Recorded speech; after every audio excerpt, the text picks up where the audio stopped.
سلام علیکم خوانندگان عزیز. امروز ما همراه شما موضوع سیستم مدل‌های لگاریتمی و آموخته را دیده می‌بریم. یعنی خیلی که در موضوع پیشینه گفته بودیم آن مدل‌هایی که در آن تغییرابنده در تحت اشاره لگاریتم است مدل‌های لگاریتمی نامیده می‌شوند.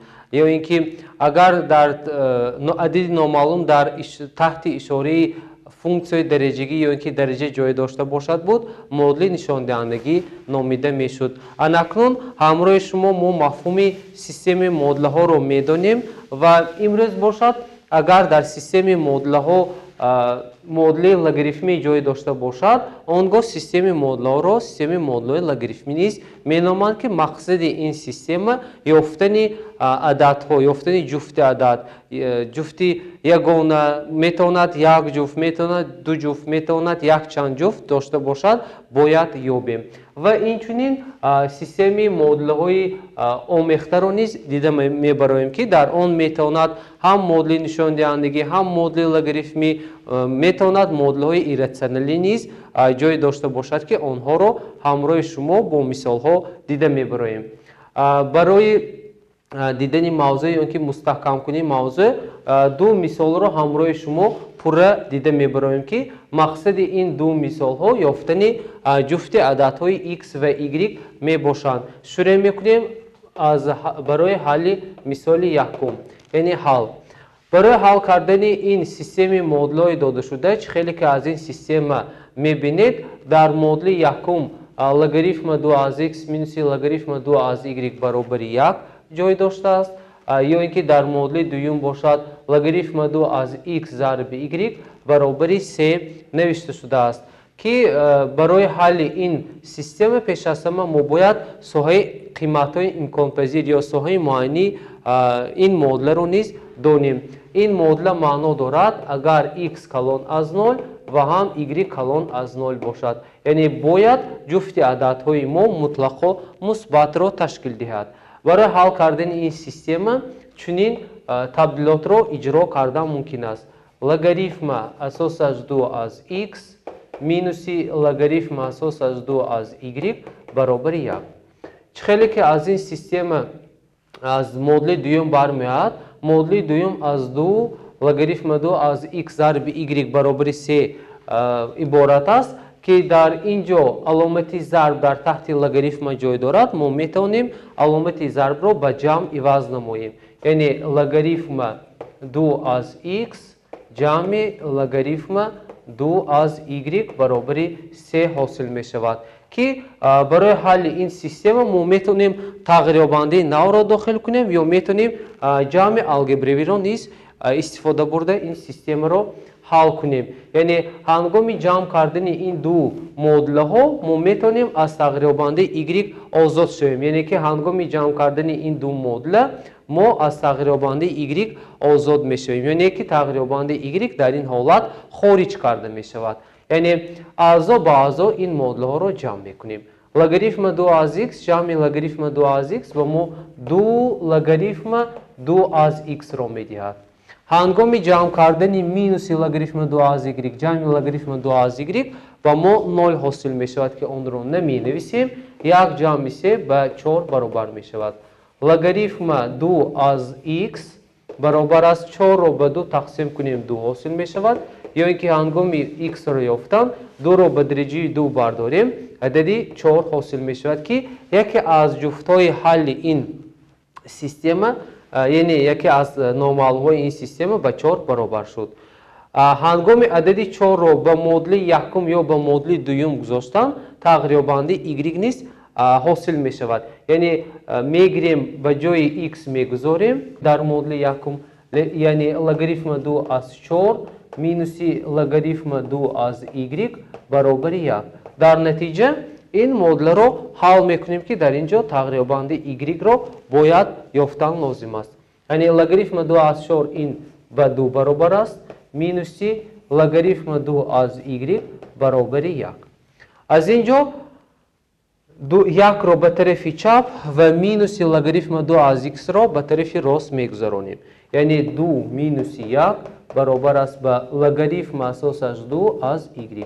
در نتیجه логарифм 2 аз y баробари 1 ҳосил мешавад ки ҳангоми ёфтани y мо бояд 2-ро ба дараҷаи 1 бардорем. Яъне 2-ро ба дараҷаи 1 бардорем, адади 2 ҳосил мешавад ки системаи додашуда як ҷуфти ҳал доштааст ки он ба 4 ва 1 баробар аст. мо метавонем ин ададҳоро ба ҷои x ва y гузошта дурустии ин системаи модуларо низ санҷида метавонем ки барои санҷидани он ба хонандагон ҳавола карда мешавад. Мисоли дуро дида мебароем. Дар мисоли дуюм чунин омадааст, яъне системаи модула дода шудааст. Дар модули якум модули нишондиҳандагӣ дода шудааст ки дар нишондиҳандаи он реша аз x ҷамъи реша аз y, яъне 2 дар нишондиҳандаи реша аз x ҷамъи реша аз y баробари 512 ва дар модули дуюм бошад модули логарифмӣ оварда шудааст ки он ба lj реша аз xy баробари 1 ҷамъи lj2 баробар аст. Мақсади ин модула низ ёфтани ҷуфти адад мебошад. Яъне соҳаи қиматҳои имконпазири модуларо қайд мекунем. x калон аз 0 бояд бошад ва ҳам y калон аз 0 бошад. Барои он ки дар ин ҷо азбаски логарифма дар таҳти логарифма ададҳои номаълум мавҷуд аст, пас бояд x калон аз 0 ва y калон аз 0 бошад. Соҳаи қиматҳои имконпазири ин ду решаҳои квадратӣ ҳам калон ё баробари 0 мебошад, лекин мо баробарро қайд карда наметавонем. Анакун хонандагони азиз, барои ҳал кардани ин системаи модула мо аввал аз модули якум бояд модули якумро ба намуди модули нишондиҳандагии оддитарин табдил диҳем. Яъне 512-ро мо метавонем ба намуди дараҷаи нишондиҳандааш дараҷаи асосаш 2 табдил дода, ду асосҳои онҳоро мепартоем ва модулаи дигарро низ ҳосил мекунем. Яъне он гуфтаҳоро иҷро мекунем. Яъне 2 решаи квадратӣ аз x ҷамъи решаи квадратӣ аз y баробар адади 512-ро ба намуди 2 дар дараҷаи 9 менависем. Яъне ҳангоми 2-ро 9 маротиба худ ба худ зарб мезанем, ба мо адади 512 ҳосил мешавад. Модули дуюм бошад lj реша аз x y баробар тарафи рости онро бояд табдил дод ки дар тарафи рост мо бояд логарифми асосаш 10-ро ҳосил кунем. Яъне lj 10 менависем ба ҷои 1 ҷамъи lj 2. аз ин ҷо система баробар қува мешавад. ду нишондиҳанда мо метавонем ду асосро партоем ва нишондиҳандаро баробар кунем ва дар натиҷа чунин ҳосил кардан мумкин аст. Яъне lj реша аз x y баробари асосҳои логарифма яхелан мо метавонем як асосро нависта ин ададҳоро бо ҳам зарб кунем, яъне 20 ҳосил мешавад. дар натиҷа решаи квадратӣ аз x ҷамъи решаи квадратӣ аз y ба 9 баробар аст. ду асосҳои логарифма азбаст ки баробаранд онҳоро мепартоем ва реша аз x y баробари 20 ҳосил мешавад. Яъне чӣ хеле ки аз ин система уже аллакай бармеояд, ин системаи модулаҳои ирратсионалӣ мебошад ки барои ҳалли он беҳтар мешуд тағйирёбандии навро дохил кунем. Яъне бигузор реша аз x баробари a бошад ва ҳам реша аз y баробари b бошад ки дар ин ҷо a мусбат аст ва b низ адади мусбат мебошад. пас ҳангоми дохил намудани тағйирёбандаи нав системаи модулаи додашуда ба намуди зерин ифода меёбад. Яъне a ҷамъи b баробар аст ба 9, a зарби b баробар аст ба 20. мо метавонем ин системаро аз як тағйирёбанда a ё b ифода карда ба ҷои тағйирёбандаи дигар ба модули дуюм гузорем ва ин системаи модуларо ҳал кунем. ё ин ки метавонем аз рӯи теореми баръакси Вейд истифода бурда ҳалли ин системаи ин модуларо навишта метавонем. Яъне мувофиқи برعکس تئورم ویت نوشته ممکن است I1 برابر است به 5 و B1 برابر است به عددی 4. یعنی 5 را با 4 جمع کنیم 9 حاصل می شود. 5 را با 4 ضرب زنیم عددی 20 حاصل می شود. از بس که این سیستم مدل ها سیستم سیمتری هم، پس I2 رو نیز می نویسیم 4 و B2 نیز نوشته می شود به عددی 5 موافقاً برابر است. این جفتی حل رو به جای A و B می گذاریم و حل این سیستم مدل پیدا می شود. یعنی در اول می نویسیم ریشه کواdraتی از x برابر I1 به جای I1 5 می گذاریم. ریشه کواdraتی از y برابر B1 به جای اون 4 رو می گذاریم و هنگامی به کوادرات برداشتن هر دو این مدل عددهای x و y عددهای نامعلوم یا که تغییرابنده های نامعلوم x و y پیدا می گردند. یعنی x برابر می شود به عددی 25 و هم y برابر می شود به عددی 16. یعنی علاقه جفتی یکمی این سیستم را ما یافتیم که آنها موافقاً به 25 و 16 برابر شد.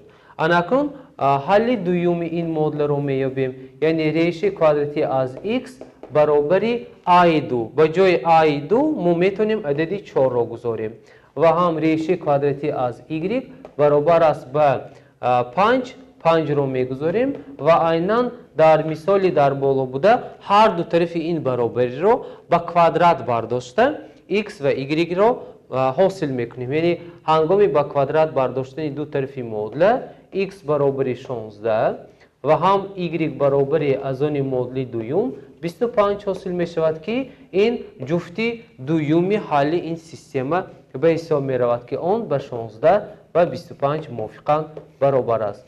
پس سیستم مدلی داده شده دارای دو جفتی عدد بوده است که آنها موافقاً به 25 و 16 و 25 برابرند. مثال سوم را همراه شما دیده میبریم. شرط مثال سوم نیز چنین است سیستم مدل ها حل کرده شود.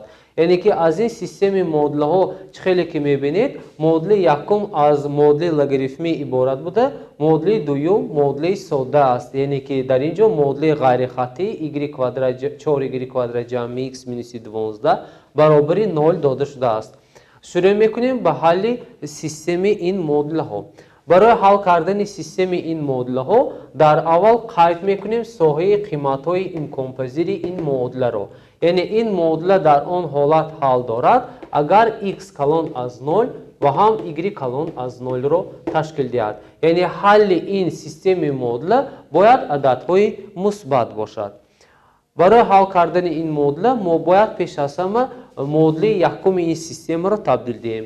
یعنی در اون لگاریتم اساسش 2 از x مینوس لگاریتم در اساس 2 از y برابر 1 داده شده است. یعنی ما میتونیم خاصیت لگاریتم را استفاده برده. یعنی اگر لگاریتم اساس یخیله داشته باشند و طرح کرده شده باشند آنگاه ما لگاریتم را با حاصل تقسیم یا نسبت آن عوض میکنیم. یعنی لگاریتم 2 از x تقسیم y برابر 1 می شود. مدل دوم را به تغییر می گذاریم.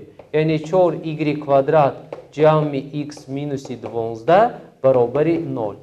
از اینجا از سیستم مدل هنگامی x تقسیم y را یافتن حاصل میکنیم. x تقسیم y برابر 2 را به درجه 1 برداریم عددی 2 حاصل می شود. مدل دوم را به تغییر می گذاریم. یعنی 4y کوادرات جمع x مینوس 12 برابر 0 حاصل می شود یا اینکه نوشته می شود.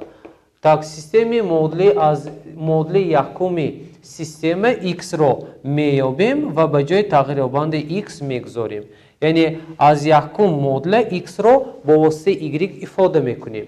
یعنی x برابر است به 2 ضرب y و x برابر 2 ضرب y را به جای تغییرابند y به مدل دوم میگذاریم. یعنی 4y کوادرات جمع 2y مینوس 12 برابر 0 حاصل می شود. یعنی خیلی که از این معادله علاقه برمیآید، معادله داده شده معادله کوادراتی می باشد که آن را موافقاً حل می کنیم. یعنی 4y کوادرات جمع 2y مینوس 12 برابر 0.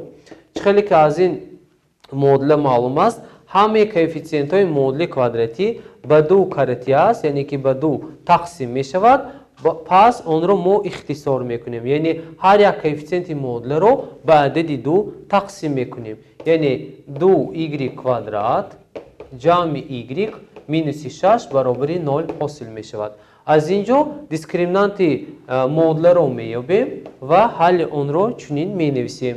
یک را به درجه 2 برداریم، یک جمع 4 ضرب 2 ضرب 6، یعنی علاقه ما میدانیم که مینوس رو به مینوس ضرب کنیم علامت جمع حاصل می شود و در نتیجه یک جمع 48 حاصل می شود که از این 49 ریشه کوادراتی 7 حاصل می شود که 7 در درجه 2 است. اناکنون y یکم و دوم رو موافقاً می یابیم، یعنی مینوس 1 پلوس مینوس از ریشه کوادراتی 7 حاصل می شود. 2 رو به 2 ضرب زنیم عددی 4 نیز حاصل می شود. یعنی y یکم برابر است به مینوس 1 مینوس 7 تقسیم 4.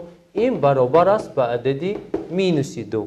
یعنی y دوم باشد برابر است به مینوس 1 جمع 7 تقسیم 4 که آن برابر است به عددی 6 تقسیم 4. این کسر را هنگامی به 2 اختصار کردن 3 تقسیم 2 رو حاصل میکنیم. یعنی که از اینجا خیلی که معلوم است y باید مثبت باشد و هم x باید مثبت باشد.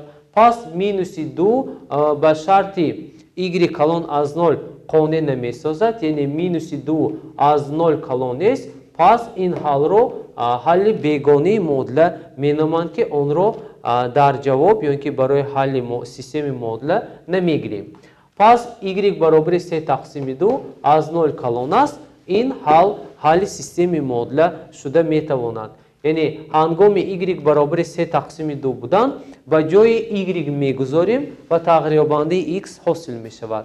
یعنی x برابر است به 2 ضربی به جای y 3 تقسیم 2 رو می گذاریم و در نتیجه 2 با 2 اختصار شده عددی 3 حاصل می شود. پس x برابر است به 3 از 0 کلان است. این حل سیستم شده می تواند.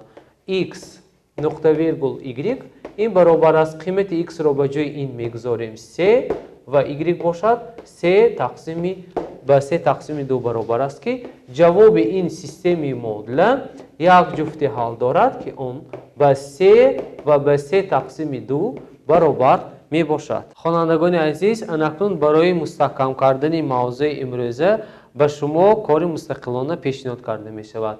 یعنی در اینجا مثال ها برای کار مستقلانه، یعنی 2 سپارش پیشنهاد کرده می شود که شرط این 2 سپارش ها چنینند: سیستم معادله ها را حل کنید.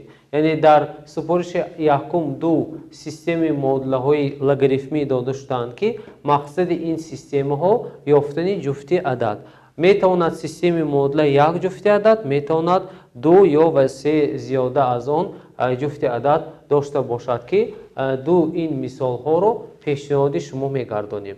در سپارش دوم باشد سیستم معادله های لگاریتمی یا اینکه سیستم معادله ها را حل کرده شود که از این سیستم معادله ها در معادله یکم معادله نشان دهندگی دارد، در دوم باشد معادله لگاریتمی دارد. عیناً همین طور همین مثال با شرط دیگر در مثال ب آورده شده است که مقصد این سیستم معادله ها یافتن جفت عدد ها می باشند.